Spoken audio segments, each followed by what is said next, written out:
Good morning, guys. We are today Friday, November 28th, 2014, and I am coming into you with my book reviews as promised.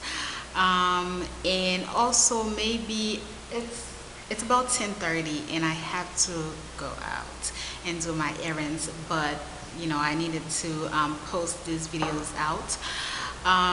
Before I begin on my book reviews, I really have pondered very much since the verdict came out if I wanted to speak about that, if I wanted to give my 2 cents, if I didn't want. Of course, the internet is filled with people posting their opinions, with Facebook, the whole ordeal. So last night I was watching a couple of YouTubers, and people being very outraged, and and also what I did, I went back to some of my posting, and I actually rewatched the video that I posted when they had shot Michael Brown, which was back in August. And the title of that video, if you want to watch it, it's called These Days in America. And after I was done watching that particular video, I said to myself, really, well, there's nothing really more that I need to say, because I felt like I had said a lot. But then I said, okay, I just have this one thing to say, because just like everyone, personally, I'm not surprised. If you are surprised, and if you believe that the outcome was going to be they were going to incarcerate or indict the officer who shot, then you are far gone. Then you are not paying attention to the things that I'm saying. Then you are not making your research, and you're not hearing me. Back in August, I've shared with you a particular opinion, and I told you guys something. I said to you, cops stick together.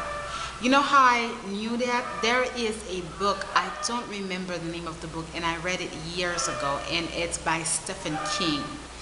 And in this particular novel, it's the story of a woman who was being, white people, who was being abused. When I'm telling you abused, completely physically abused by her husband.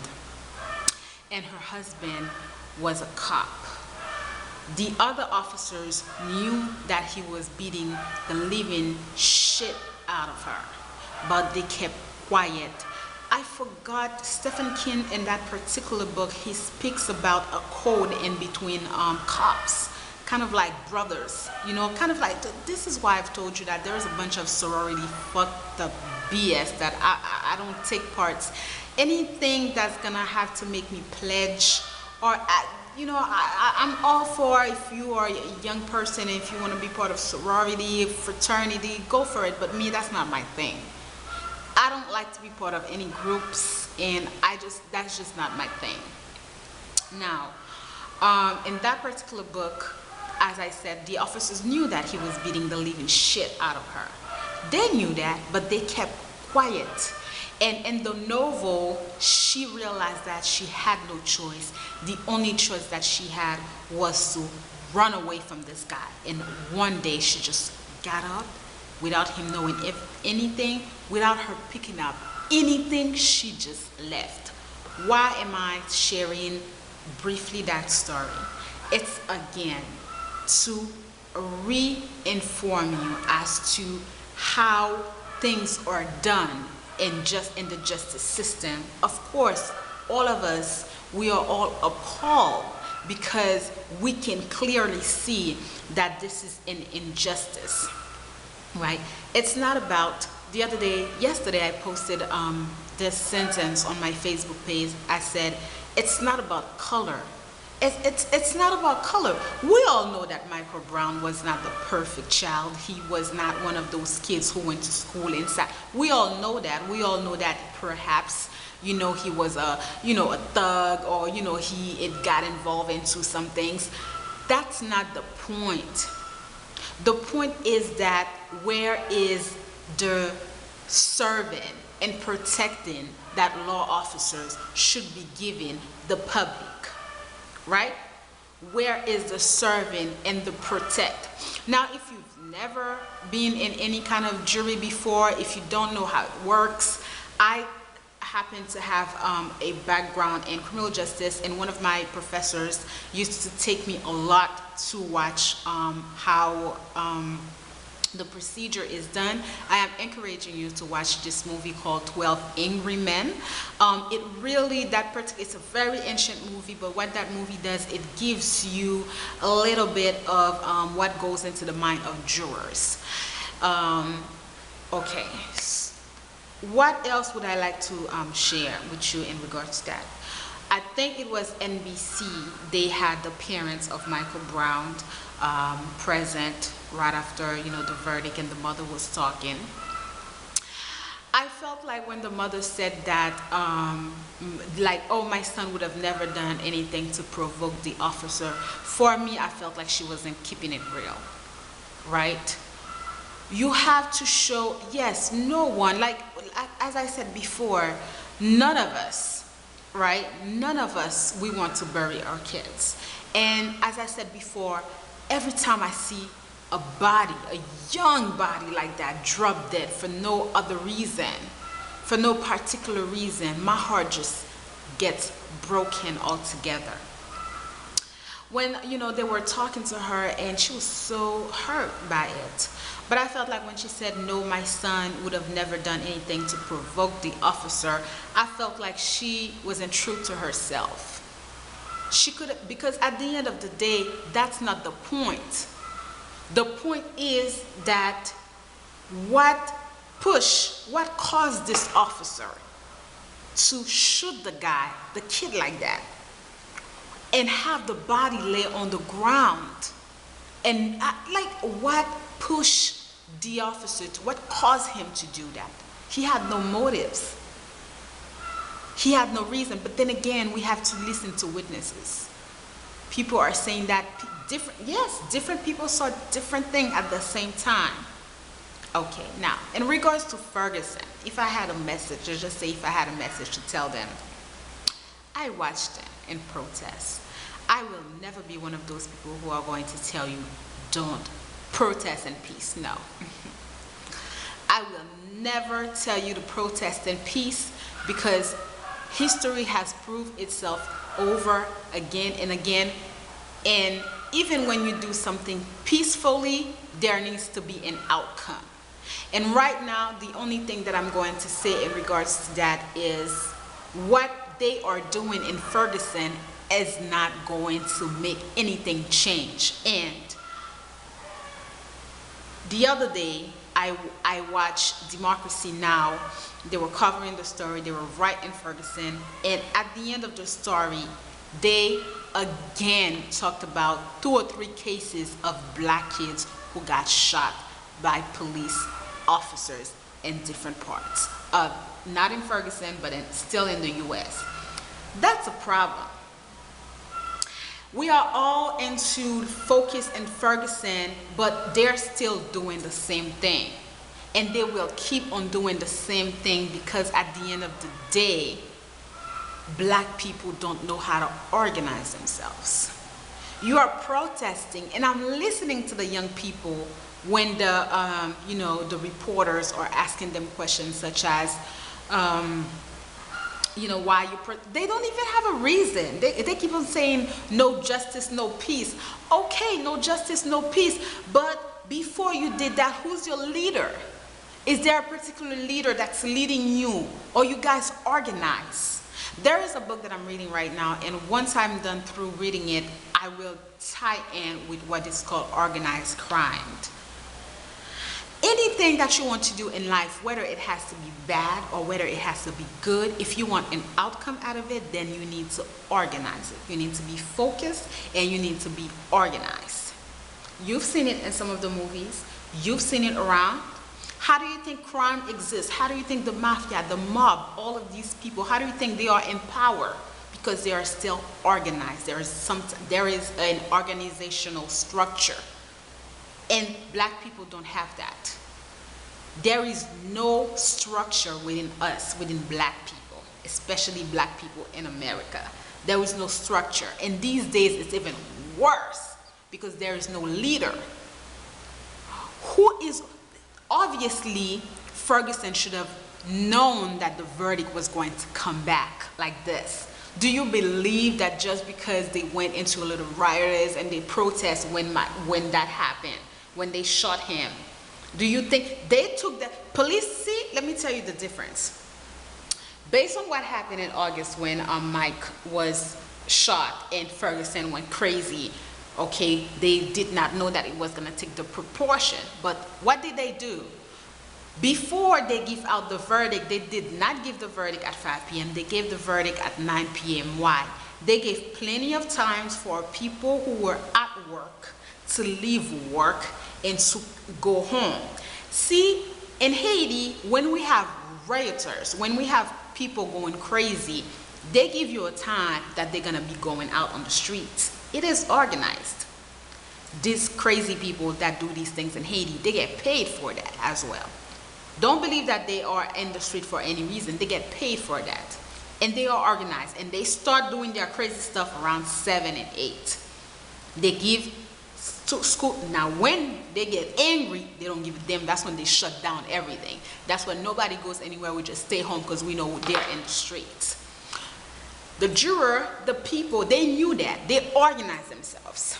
They planned it. They organized themselves. They knew how many police officers. Look at what happened. Almost every police department around the country were on feet because they were waiting for something. New York was on feet.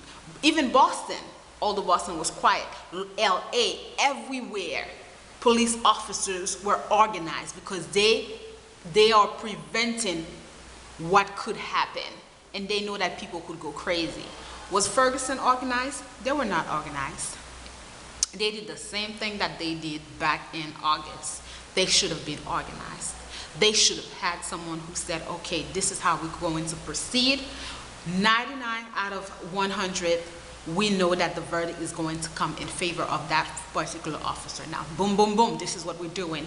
They should have been in contact with other leaders in different parts of the state and be like, okay, this is what we're going to do. This is what we're going to do. This is what we're going to do. That's how you organize. And you shut them down. And you shut it down. From August until now, we are nearly in December. That should have been organized. Leaders should have met with one another. Right? Leaders should have met with one another. Sitting down, say, okay, we already, based on what happened with Trayvon, look at what happened with Trayvon. And our face. Look at what happened with him. That should have been your clue that for Michael, it should have been your clue. It's going to keep on happening. And I haven't checked my internet. I haven't opened my internet or anything, but I'm curious to see, because you know, I saw a few people talking about boycott Black Friday, and I'm like, really? Let's see how that's gonna come out. This is just something that happened all of a sudden. You know, people are saying let's boycott. Yeah, probably a few people, but I want to see if truly everyone is going to put their mind together and boycott Black Friday, which is really such a consumer day, and we know how Black people are the #1 consumers, right? It's not a matter of color, and don't think that we are on this alone. No, there are also white people who are outrageous. So don't make this a color thing. Don't look at it as if it's just a matter of color. No, it's a matter of justice. And you do have white people. If Black people were organized, you do have white people who could have played in, but it also goes down to Black people in America have no leaders. No leaders whatsoever. I listened to President Obama in the beginning of this speech when he was talking about how everyone came to America as, you know, immigrants, and you know how the country was built. And in my mind, I said, really, Mr. President? Yes, everyone did come to America as immigrant, but last time I checked, Black people came to America as slaves. And way before, it was 3/5 of one Black person. Do you get that? For their vote. So black people were always counted as animals. And the system is not designed for the black person to succeed in America, which is one of the reasons that I do the work that I do. And I try to let people, immigrant children, understand that you have a country and you are the resources of your country. And you can go back home and build something and make changes for your country. Don't let them try to tell you otherwise, because the system in America is not designed for the black man to succeed. Right? Otherwise, you would have not had the ghetto, the projects. They keep you there for a reason. But you are not organized. And you are going to keep being at the bottom, the pit hole. Plus, now you have supposedly the people who are exceeding powers and who are key position. They are what you call lèche-cul. That's it. They don't play enough of a role in the balance. Yes. Did you hear from your rappers? Right? Did you hear from them? Did you hear from, briefly, I watched Wendy Williams. She spoke about it. But she would have made a difference if that day, instead of airing, it was all black. She did not show up. If all black people did this, no, we're closing shit down. No. Nobody's gonna lose their money. She spoke about it with a tone of voice that was, you know, serious and all, and then she moved on. This is the case of all of you.